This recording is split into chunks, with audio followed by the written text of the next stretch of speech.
เท้าเป็นจะได้เท้ากินข้าวได้ยี่บ่เท้ามานี่เขาเอาตุ่มปลาข้าวใหญ่มาให้นี่ตุ่มปลาข้าวใหญ่ข่อยเอามาเจอในบ้านเท้าโอ้ยข่อยกินบ่ได้ดอกเท้าข่อยกินบ่ได้ดอกเป็นยังที่กินบ่ได้ข่อยกินลงบ่ได้ดอกเท้าเอาไปไว้ซะข่อยกินบ่ได้ดอกห่วยคือว่าจังสั่นเนาะบ้านนี้เนาะโอ้ยข่อยคือสิบ่ไหวดอกเท้ากินบ่ได้ดอกเอาไปไว้โลดจะกินซะเพื่อนได้กินบ่ลงดอกเท้าเป็นยังกินบ่ลง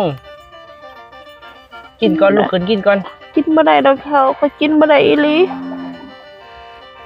ห่วยบ่เป็นตะหยังแท้เนาะบ้านนี้นี่แหละเท้าข่อยสิสร้างเสียเจ้าไว้ถ้าข่อยบ่ใหญ่บ่ยืนบ่อยู่บ่ยั่งว่าข่อยก็สิบอกเจ้าไว้เด้อเฒ่าเด้อท่านผู้ชายมาแต่ทางคุมบันเหนือนั่นก็ผัวข่อยมาแต่ทางคุมบันใต้นั่นก็ผัวข่อยแต่มาแต่ทางบันโน้นหีห่าวนั่นก็ผัวข่อยห่วยมาแต่ทางคุมเป็นโต๊ะทางพุ่นก็ผัวข่อยห่วยมาแต่ทางจังหวัดอื่นหลายๆนั่นก็ผัวข่อยเด้อเฒ่าเด้อเพิ่นฮู้ข่าวเพิ่นก็สิมาซอยการซอยงานเจ้าก็สิอย่าไปว่าเพิ่นเด้อเฒ่าเด้อเพิ่นก็สิมาซอยอันงานซอยเหลือซอยอันนี้กันเบิ่งใจกันมายามสุดท้ายเด้อเฒ่าเด้อโอ้ยก็บ่ยากดอกเฒ่าข่อยบ่ว่าเจ้าดอกเฒ่าเจ้าอย่าว่าเพิ่นอย่าให้เพิ่นเด้อเฒ่าเด้อ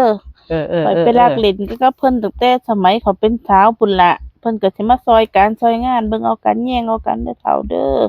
เจ้าบ่ต้องเป็นห่วงดอกเรื่องตอนรอกตอนรับอิหยังก็ได้นั่นเจ้าบ่ต้องเป็นห่วงดอกผู้แท้ผู้สาวหน้าวัดคุมใจคุมเนื้อนั่นล่ะลูกข่อยเบิดนั่นล่ะเฒ่าก็สิมาเฮ็ดเวียกซอยคือเก่าหั่นล่ะบ่ได้คิดยากอิหยังดอก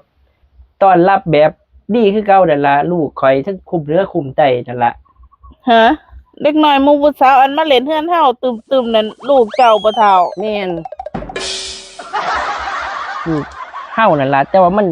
ก็บ่แสดงอาการอีหยังมันก็มาเล่นซื่อๆมันก็ฮู้อยู่ว่าพอโอ้ยเจ้าไปร้อยเล่นแต่ยามใดเฒ่าเอ้ยข่อยก็ร้อยเล่นไปจังซั่นล่ะเฒ่าพวกป้าพวกเป้อบักโทรอกโทเลียนนั่นล่ะที่เจ้ากินนั่นล่ะอีจุมื้อนี่ก็ต้มปลานี่ล่ะเอามาในกลางบ้านนี่ล่ะเขามาให้เจ้ากินนี่ล่ะจ้าข่อยก็เฮ็ดหยังกินบ่เป็นดอกฮะเจ้าเข้าบ้านไปรอกินเหล้านี่เจ้าไปหาลูกหาเมียเจ้าบ่เฒ่าแม่นไปหาลูกหาเมียข่อยนั่นล่ะกับบ่เป็นหยังดอกเนาะเฒ่าเนาะ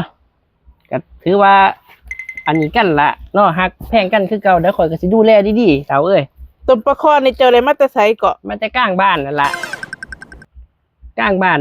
อยู่คุมพุ่นละข่อยเอามาให้ลูกมันห่อให้ก็เลยเอามาให้เจ้ากินนี่ล่ะพอดีปาโธ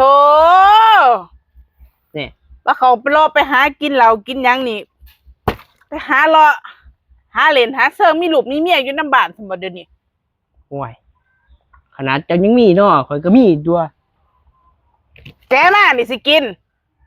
เศร้าละเศร้าไข่เศร้าเป็นเศร้าตายล่ะ